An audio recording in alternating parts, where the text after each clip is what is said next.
Hello everyone, welcome to the next lesson on DSST exams. So DSST or Dante's exams are another variation of tests that are going to save you time, money, and stress on your one-year diploma. So make sure that you dive into them because they're used for the 300 and 400 level courses or your junior and senior year courses. By the end of this lesson, you're going to understand what DSST exams are, how to take them, and how to maximize your success. So let's dive in, guys. These are exams that are going to get you college credit in a variety of different subjects. Again, this is very much like CLEP, but this is a test that is going to test you out of a class so you no longer have to take the exact course. However, the major difference between CLEP and DSST exams is that DSST exams are for your upper level courses, for upperclassmen, your 300 and 400 level courses. Sometimes there's a 200 in there, but they're going to be more specific than general, like the CLEP exams or overview courses. So there are over 30 different tests for DSST exams ranging from business to social science all the way to math. You can take a DSST in college algebra all the way to principles of statistics,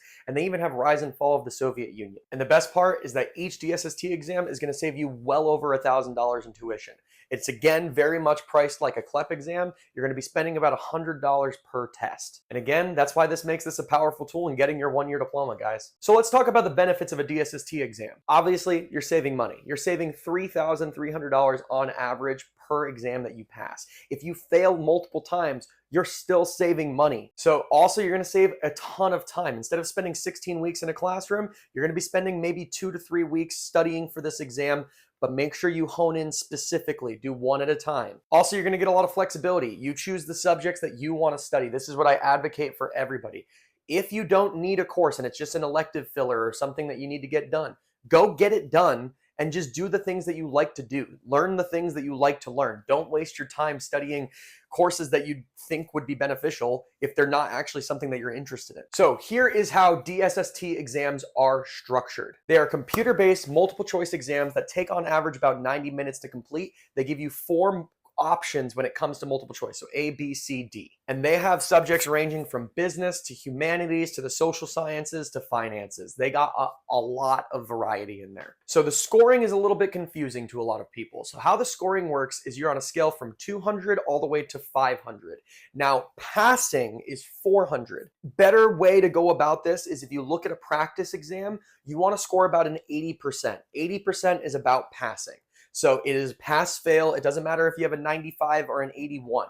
Just get past the exam, pass it, and it counts as transfer credit, just like a CLEP exam. There are also no prerequisites required for these exams. Just go take it, and you can be at any age at any time of the year in order to take it. So here are my recommendations for study sources for DSST exams. Number 1, you want to dive into your library. Your local library is going to have every single option for you, and you're going to have a much easier time going about it that way. In addition, use things like study.com for different tests here or there. But when it comes to DSST exams, you have to be a little bit more refined. So watch documentaries on the subject. You can use courses like the Great Courses Plus, which is accessible at your local library. There are a lot of different study options for this. And the biggest thing, guys, is I always recommend no matter what tests you're taking, take a practice exam before you go and take the test to make sure you're scoring where you think you actually are.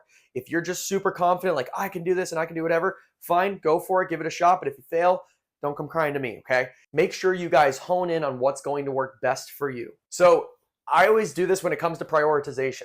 You want to focus on your weakest areas first. That is the goal always. Make sure that you're studying the things that you are struggling with the most. This is with the subject, okay? I'm saying if it's a subject you're interested in and there's 10 categories in the subject, make sure you study the parts that you're weakest at first. That way you can prioritize them and learn them better. And if you already have prior knowledge on the subject, you might only need a quick review to pass. Just go take the practice exam. If you're getting that 80%, then go after it and pass the test. So here's what you want to do. I always recommend going one test at a time just because it makes it easier on your brain to not bounce between different subjects and kind of get jumbled. You're going to want to visit the Prometric website and start scheduling your exams. And then you want to spend about 1 to 2 hours a day studying for a couple weeks, and then you'll be ready for the exam. And once you pass your first exam, guys, it's just going to get easier and easier for you. Once you get your mind around the idea that you can do this, that this is actually not that difficult, you're going to be having an easy time. My personal passing rates when it came to this, I was getting 80% passing rate on the first go around and 100% passing rate on the second go around. Most of my students are getting about the exact same. And remember, even if you were to fail about 15 times and pass on the 16th, you're still saving a lot of money. So no matter what, you're going to be saving money. Just remember how much money is coming to you because you're saving it. It's awesome. So to sum up, DSST or Dante's exams are going to save you tons and tons of money. Just like a CLEP exam, they're more specialized, they're more focused than a CLEP exam is, so you have to study in a little bit of a different way, and there's not as many study sources online for them. However, there is so much information on the internet. Just use it to your advantage. You got YouTube, you got study.com, you got modernstates.org, you got ChatGPT. You have everything to your access. Go after it. Go to the local library, use the Great Courses Plus. There are so many different options. Remember, this isn't just about passing tests. It's about giving yourself financial freedom for the rest of your life so you don't have debt hanging over your head for forever. So if you have any questions about this at all, go and check the classroom page about DSST exam questions. Put a question in the comments, guys, and then I'll be able to answer them individually. It'll make it a lot easier that way. If you guys have any concerns or things that you need worked on, let us know and we'll be able to hop all over it. So thank you so much, and on to the next video.